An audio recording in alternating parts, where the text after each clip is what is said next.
Baik, bismillahirrahmanirrahim. Alhamdulillahirabbil alamin. Wassalatu wassalamu ala al-mab'uthi rahmatan lil alamin. Nabiyyina Muhammadin wa ala alihi wa sahbihi wa man tabi'ahum bi ihsanin ila yaumiddin. Amma ba'd. Alhamdulillah, kita masih melanjutkan pelajaran kita. Masih dalam membaca kitab Qawaidul Usul wa Ma'akidul Fusul karya Al-Imam Al-Allamah Abdul Mu'min Ibn Abdul Haq Al-Baghdadi Al-Hambali rahimahullahu ta'ala. Thumma qala rahimahullahu ta'ala. Sekarang kita masuk dalam pembahasan berikutnya. Wa syurutur rawi arba'ah. Sekarang beliau masuk ke pembahasan tentang syarat-syarat rawi. Apa maksudnya? Ai sifatu man yaqbal au yuqbal khabaruhu. Sifat-sifat seorang rawi yang bisa diterima khabarnya. Nah, ini maksudnya. Jadi syarat-syarat rawi maksudnya apa? Syarat diterimanya khabar seorang rawi. Qala rahimahullah arba'. Ada 4. Yang pertama, qala al-Islam. Seorang rawi bisa diterima riwayatnya. Syarat yang pertama, dia harus seorang muslim. Maka kata beliau, fala tuqbalu riwayatu kafirin. Maka tidak diterima riwayat dari seorang yang kafir. Dan kafir di sini ma'ruf. Ini kafir yang keluar dari Islam. Paham ini? Atau kekufuran yang menyebabkan seseorang keluar dari Islam. Seperti syirik akbar dan yang semisal dengannya. Maka apabila mereka meriwayatkan sesuatu, diterima tidak riwayatnya? Tidak diterima, dan ini syarat yang pertama. Hanya saja perlu diperhatikan, dalam periwayatan ada namanya ada dan tahammul. Ada namanya tahammul wa ada. Atau biasa dikatakan as-sama' wa at-tabligh. Kalau tahammul itu sama, mendengarkan hadis, mengambil hadis. Kalau ada itu tabligh, menyampaikan hadis. Jadi dalam meriwayatkan suatu khabar pasti ada yang kedua ini. Karena namanya orang yang meriwayatkan khabar pasti sebelum dia riwayatkan dia dengar dulu baru dia sampaikan. Nah sekarang syarat-syarat ini semua akan berkaitan dengan masalah tahammul wal ada. Atau sima wa tabligh. Ya, di dalam mendengar dan menyampaikan. Adapun Islam itu sendiri, syarat yang pertama ini adalah syarat untuk ada la litahammul. Disebutkan oleh para ulama hadis. Jadi Islam dia adalah syarat lil ada, la litahammul. Paham ini? Dia syarat diterimanya khabar seorang rawi pada saat dia menyampaikannya. Tidak pada saat dia mendengarkannya. Apa maksudnya? Syarat ini dipersyaratkan bagi seorang rawi agar kiranya khabar darinya bisa diterima kalau dia terpenuhi pada saat dia menyampaikannya. Adapun pada saat dia mendengarnya, dipersyaratkan tidak syarat ini? Tidak dipersyaratkan. Maka apabila ada seseorang tentunya yang hidup di zaman Nabi, mendengarkan khabar dari Nabi, mendengarkan sabda Nabi alaihissalatu wassalam, mendapati sunnah Nabi alaihissalatu wassalam. Paham ini? Dalam keadaan dia kafir. Kemudian setelah itu sepeninggal Nabi, dia muslim, masuk ke dalam Islam. Paham? Kemudian dia menyampaikan khabar yang dulunya dia dengar dari Nabi dalam keadaan dia kafir, tapi dia sampaikan dalam keadaan dia Islam. Diterima tidak khabarnya? Diterima. Kenapa? Padahal dia kafir pada saat dia tahammul, pada saat dia mendengarkan dan mendapatkan khabar. Apa jawabannya? Karena Islam itu bukan syarat tahammul, dia cuma syarat ada. Begitu pula sebaliknya, ada sahabat. Kita permisalkan, di zaman Nabi atau ada seorang hidup di zaman Nabi, beriman dengan Nabi, mendengarkan khabar dari Nabi. Kemudian sepeninggal Nabi, dia murtad. Kemudian dia menyampaikan khabar dari Nabi yang dulu dia dengar pada saat Islamnya, tapi dia sampaikan pada saat dia kafir. Diterima tidak khabarnya? Tidak. Ada orang bertanya, nah dulu dia dengar pada saat dia Islam, kenapa tidak diterima? Karena dia menyampaikannya pada saat kafir. Nah, yang menjadi syarat penyampaian itu Islam. Adapun tahammul, mendengarkan atau mendapatkan hadits atau khabar tidak dipersyaratkan Islam. Paham ini? Dalilnya apa? Hadits yang diriwayatkan oleh Imam Bukhari dalam sahihnya dari Jabir atau Jubair ibn Mut'im. Dari Jubair ibn Mut'im. Qala, beliau berkata, sami'tu Rasulullah sallallahu alaihi wasallam qara'a fil maghribi bit-tur. Dari Jubair bin Mut'im beliau berkata, aku pernah mendengarkan Rasulullah sallallahu alaihi wasallam membaca surah Tur di salat maghribnya. Hadits ini disahihkan oleh Al-Imam Bukhari, ya, sebagaimana beliau riwayatkan di dalam sahihnya. Sekarang hadits ini dari siapa tadi? Jubair ibn Mut'im. Dan Jubair ibn Mut'im dulu adalah seorang yang kafir dari kaum musyrikin Quraisy pada waktu itu. Dan dia mendengarkan khabar ini di waktu dia kafir. Tapi dia menyampaikannya pada saat setelah dia Islam. Diterima khabarnya? Diterima. Dan inilah dalilnya. Oleh karenanya disebutkan oleh Hafidz Ibn Hajar, wastudilla bihi ala sihhati adai ma tahammalahu rawi fi hali al-kufri atau kama qala rahimahullah. Hadits ini dipakai berdalil akan syahnya penyampaian seorang rawi berupa khabar yang dia dapatkan pada saat dia kafir. Paham ini? Tentunya dalam keadaan dia muslim pada saat dia sampaikan. Tsumma qala rahimahullah walau bibid'atin. Masya Allah. Ini sambungan dari ucapan beliau sebelumnya, bahwa syarat dari seorang rawi bisa diterima khabarnya, dia harus Islam. Maka tidak diterima riwayat dari seorang kafir. Walau bibid'atin. Walaupun kekafirannya dengan perbuatan bid'ah. Beliau ingin menyampaikan bahwa kafirnya seseorang, paham ini? Itu kadang bisa terjadi karena perbuatan kekafiran, jelas. Tapi kadang juga terjadi karena perbuatan bid'ah. Dan juga menjelaskan kepada kita bahwa bid'ah itu ada dua macam.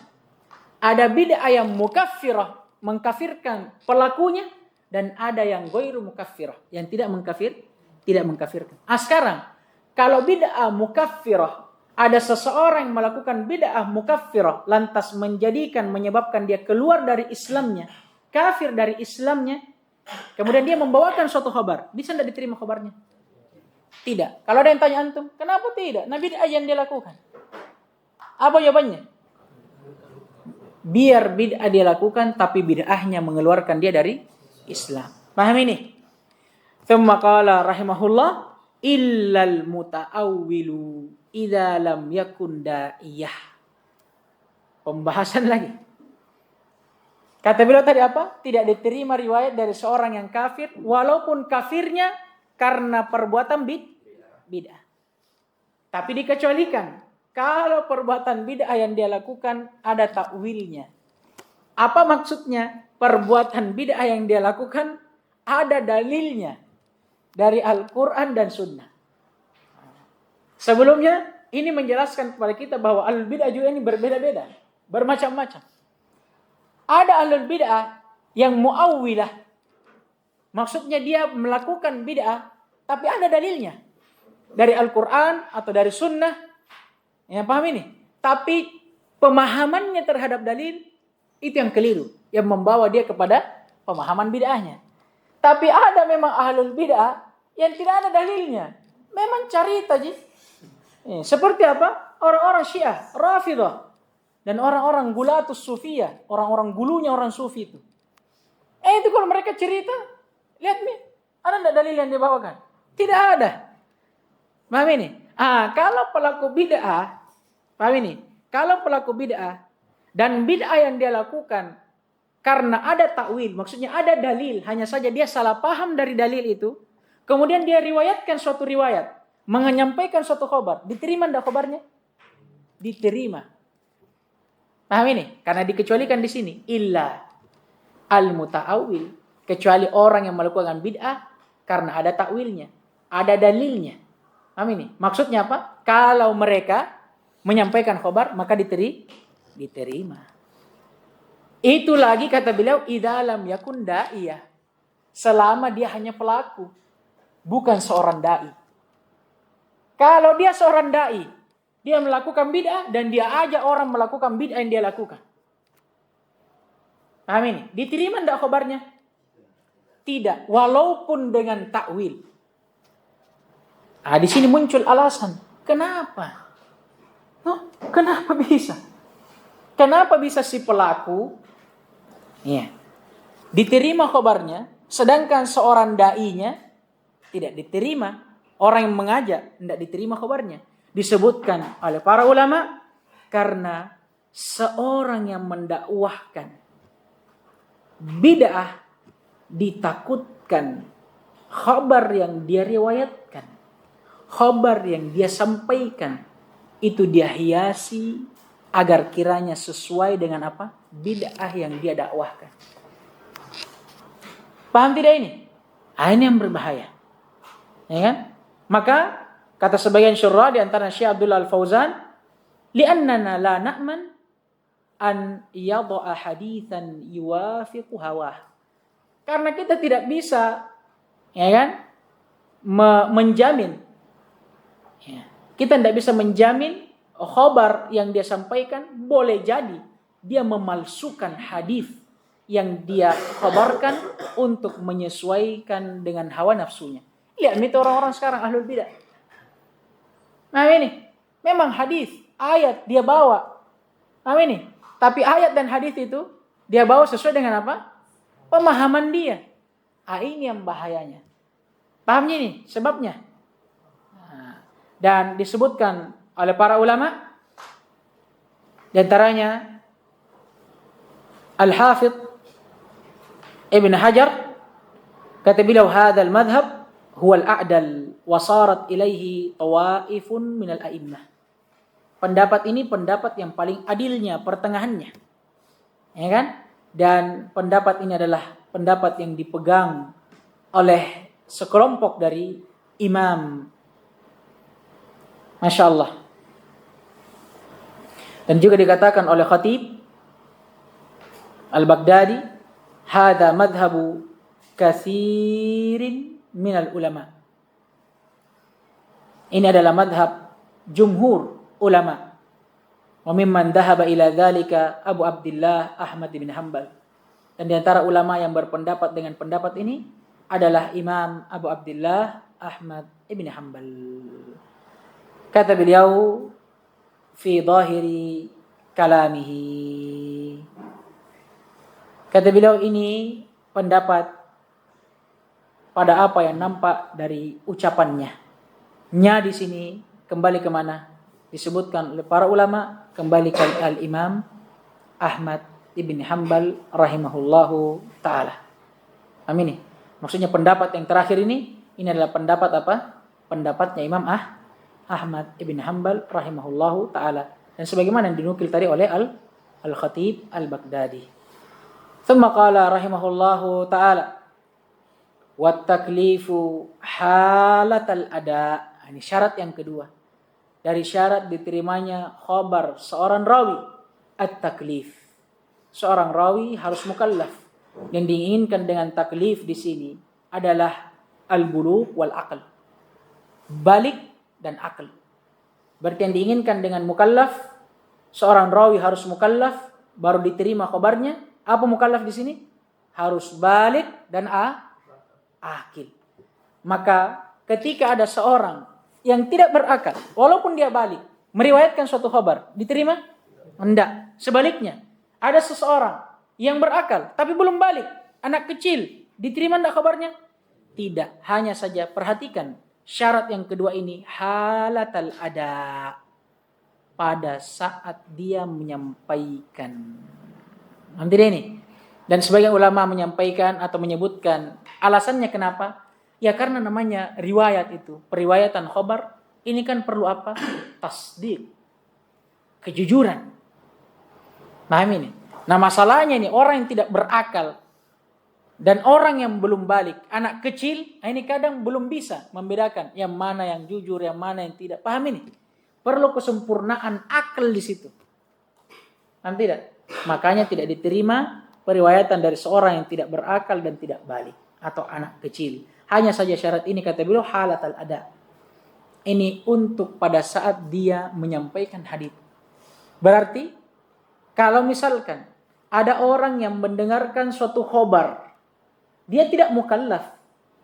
Amin. Anak kecil misalkan, dia tahammul khobar, mendengarkan khobar dalam keadaan dia masih kecil. Tapi begitu dia besar, baru dia sampaikan khobar itu. Diterima enggak khobarnya? Diterima.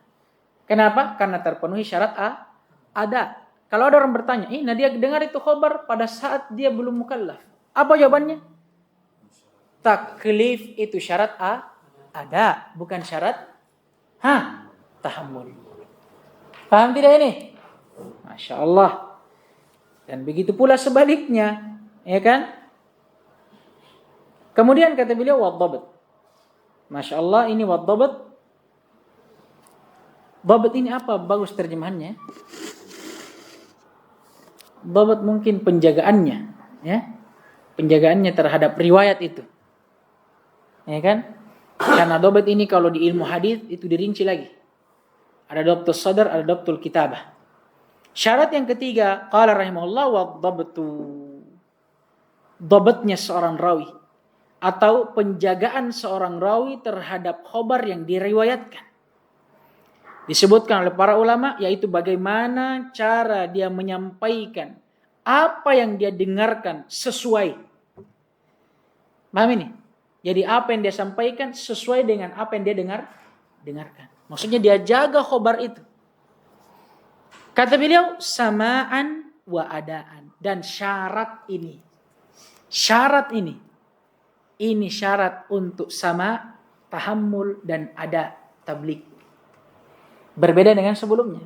Kalau Islam syarat apa? Ada, lalit tahammul. Begitu pula balik dan akal atau mukallaf atau taklif. Dia syarat apa? Ada, lalit tahammul. Adapun syarat yang ketiga, dabat, dia syarat untuk keduanya. Tahammul atau sama dan juga ada atau tabligh. Paham ini? Maka kapan ada orang yang jelek dabatnya, tidak bagus hafalannya, paham ini? Meriwayatkan suatu hadits, paham? Kemudian atau mendengarkan suatu hadits, kemudian pada saat dia menyampaikannya, hafalannya mulai membaik. Diterima enggak khabarnya? Ada orang jelek hafalannya, dia dengarkan khabar. Kemudian lama kelamaan hafalan yang tadinya jelek itu semakin baik. Paham ini? Kemudian dia ingat dulu khabar yang pernah dia dengar waktu jelek hafalannya, dia sampaikan pada waktu hafalannya sudah baik. Diterima enggak? Tidak. Kalau ada orang berkata, nah dia sampaikan pada saat hafalannya sudah bagus, dabatnya sudah baik. Apa jawabannya? Dabat ini bukan hanya syarat ada, tapi juga syarat tahammul. Begitu pula sebaliknya. Ada orang bagus hafalannya. Waktu dia dengarkan khabar, bagus hafalannya. Tapi lama kelamaan, ya namanya usia, semakin menua, semakin menurun kemampuannya, hafalannya. Baru dia sampaikan itu khabar. Diterima enggak? Diterima tidak? Tidak. Walaupun dia dengar pada saat hafalannya baik atau dabatnya baik. Kenapa? Karena dhabt bukan hanya syarat tahammul saja, tapi juga syarat ada. Oleh karenanya banyak di antara para ulama yang di awal hidupnya merupakan a'immah, imam-imam hadis, meriwayatkan banyak hadis. Di antara hadis-hadis yang disyahkan dan disahihkan oleh para a'immah karena kuatnya hafalannya. Tapi di akhir usianya, di akhir kehidupannya tidak lagi meriwayatkan hadis. Kenapa? Di antara mereka karena ada yang sudah tua, hafalannya tidak seperti yang dulu lagi. Paham ini? Di antara juga para ulama ada yang dulunya meriwayatkan banyak hadis. Tapi setelah buku-bukunya, kitab-kitabnya terbakar, ada yang tenggelam, dilarang meriwayatkan hadis, dan sebagian ulama juga telah mendhaifkannya. Kenapa alasannya? Tidak dhabt tadi. Nah, ini pembahasan lagi kalau dhabt dibagi menjadi dua kan? Ada dhabt as-sadr, ada dhabtul kitabah. Taib, sudah ini? Paham ji? Wal adalah qala rahimahullah fala tuqbalu man fasaqa. Kata beliau, syarat yang berikutnya, yang keempat dan ini yang terakhir dari syarat diterimanya khabar dari seorang rawi, kata beliau wal adalah, keadilan seseorang. Dan adalah disebutkan oleh para ulama yang diinginkan di dalamnya huwal istiqamah au hiya istiqamatud din wal muru'ah, yaitu istiqamahnya agama seorang rawi dan muru'ahnya. Apa muru'ah ini bahasa anunya? Wibawanya. Masya Allah. Jadi rawi dikatakan adalah adil ketika dia memiliki agama yang baik dan juga memiliki apa? Wibawa yang baik. Seperti rawi yang dikenal ya, dengan ibadahnya, dengan ketakwaannya, dengan wibawanya. Rawi inilah yang bisa diambil dari mereka apa? Riwayat. Ya kan? Inilah yang bisa diambil dari mereka riwayat. Dan adalah di sini disebutkan oleh sebagian syurah faidah, cara mengetahuinya itu dengan dua jalur. Yang pertama dengan apa? Kita lihat syuhrahnya. Kadang ada orang dikenal adalahnya dari syuhrahnya dia, karena memang dia terkenal di tengah manusia akan ibadahnya, agamanya, ketakwaannya. Paham ini? Sama seperti kalau kita di sini dalam lingkup kecil, kalau kita mau tahu misalkan fulan bin fulan bagaimana adalahnya, ya kita tanya teman-temannya. Ya toh? Ma'ruf nih. Ketika ditanya, siapa itu fulan bin fulan? Orang semua tahu. Oh, Masya Allah, agamanya baik, ibadahnya luar biasa, ketakwaannya Masya Allah, muamalahnya dengan orang luar biasa, muruahnya. Ini jalan yang pertama. Yang kedua, itu dengan tansis. Maksudnya ada nas, ada ucapan langsung. Dan ini tentunya diambil dan didengar langsung dari para ulama yang menjadi ahli di dalam bidangnya, yaitu ulama jarh wa ta'dil. Amin. Ini faedah. Kemudian kata beliau fala tuqbal min fasikin, min fasikin ini tadi. Maka tidak diterima khabar dari seorang yang fasik. Apa yang fasik? Ya lawannya tadi. Kalau adalah istiqamatud din wal muru'ah, berarti kalau fasik ya ada mustiqamatud din wa adamil muru'ah. Nah, ini dari orang-orang yang tidak baik agamanya dan tidak bagus apanya? Apa tadi? Muru'ah, wibawanya. Ya. Makanya orang-orang yang dikenal dengan agamanya yang tidak baik atau misalkan wibawanya yang tidak baik, nah ini tidak diambil periwayatannya.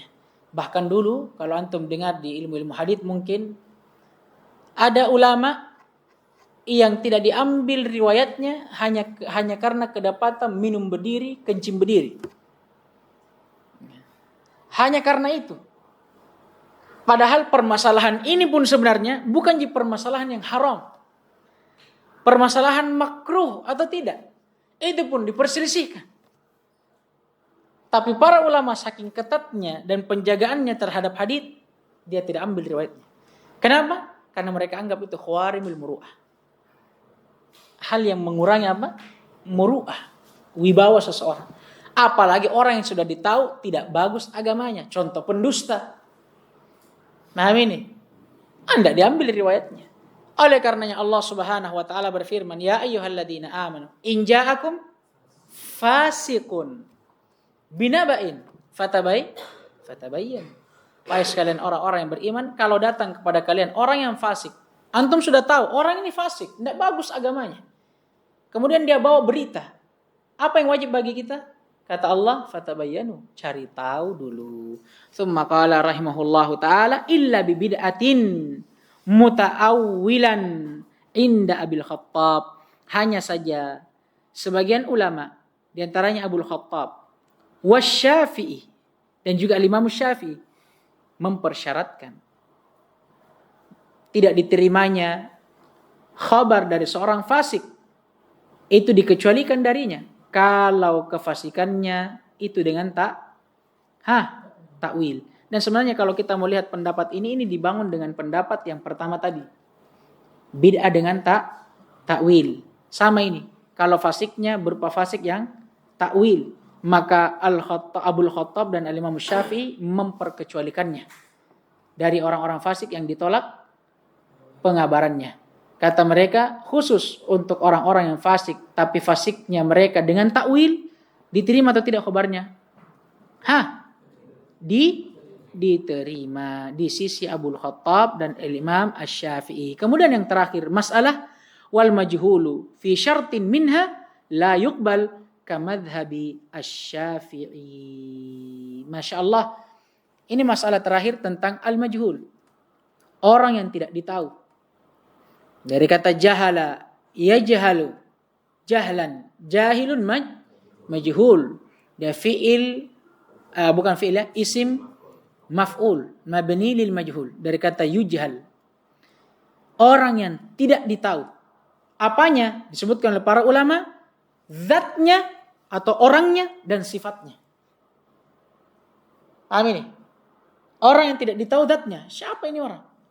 Atau ada orang ditahu aja orangnya, ini fulan bin fulan, tapi tidak ditahu bagaimana sifatnya.